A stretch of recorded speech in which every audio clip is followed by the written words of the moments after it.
চার নভোচারী নিয়ে নাসার আর্টেমিস ২ নভোযান চাঁদের দিকে রওনা দিয়েছে। বাংলাদেশ সময় বৃহস্পতিবার রাত ২টার দিকে যুক্তরাষ্ট্রের ফ্লোরিডার কেনেডি মহাকাশ কেন্দ্র থেকে আর্টেমিস ২ তার যাত্রা শুরু করে। গত ৫৩ বছরের মধ্যে এটি চাঁদের দিকে মানুষের প্রথম যাত্রা। সর্বশেষ ১৯৭২ সালে নাসার অ্যাপোলো ১৭ মিশনের পর এই প্রথম কোনো মানুষ চাঁদের পথে রওনা হলেন।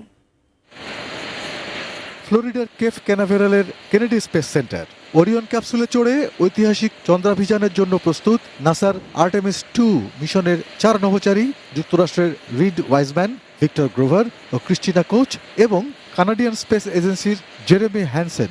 চলছে শেষ মুহূর্তের কাউন্টডাউন।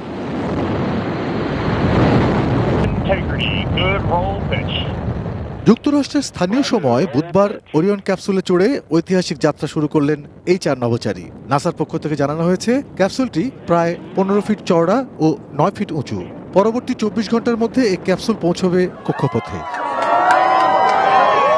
এই ৪ নভোচারী মোট ১০ দিনের মিশনে মহাকাশে অবস্থান করবেন। এ সময় তারা পৃথিবীর চারিদিকে ঘুরে চাঁদের দিকে যাবেন।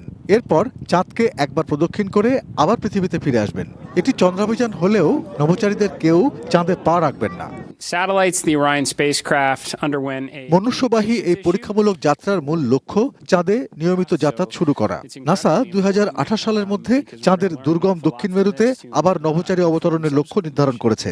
সেখানে নভোচারীরা নানান পরীক্ষা নিরীক্ষা করবেন। সবকিছু ঠিকঠাক থাকলে এটি চাঁদে যাওয়ার জন্য সবুজ সংকেত পাবে। নাসার কয়েক দশকের একটি দীর্ঘমেয়াদী পরিকল্পনা হলো আর্টেমিস। ১৯৭২ সালের পর আবারও মানুষকে চাঁদে পাঠানো, সেখানে দীর্ঘমেয়াদী ঘাঁটি তৈরি এবং ভবিষ্যতে মঙ্গল গ্রহে মানুষের অভিযানের পথ প্রশস্ত করার উদ্দেশ্যে এই প্রকল্প হাতে নেয় নাসা।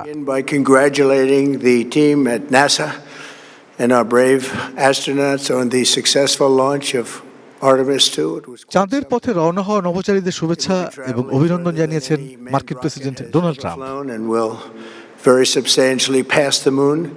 অর্পণ মিত্র, ডেস্ক রিপোর্ট, এটিএন নিউজ।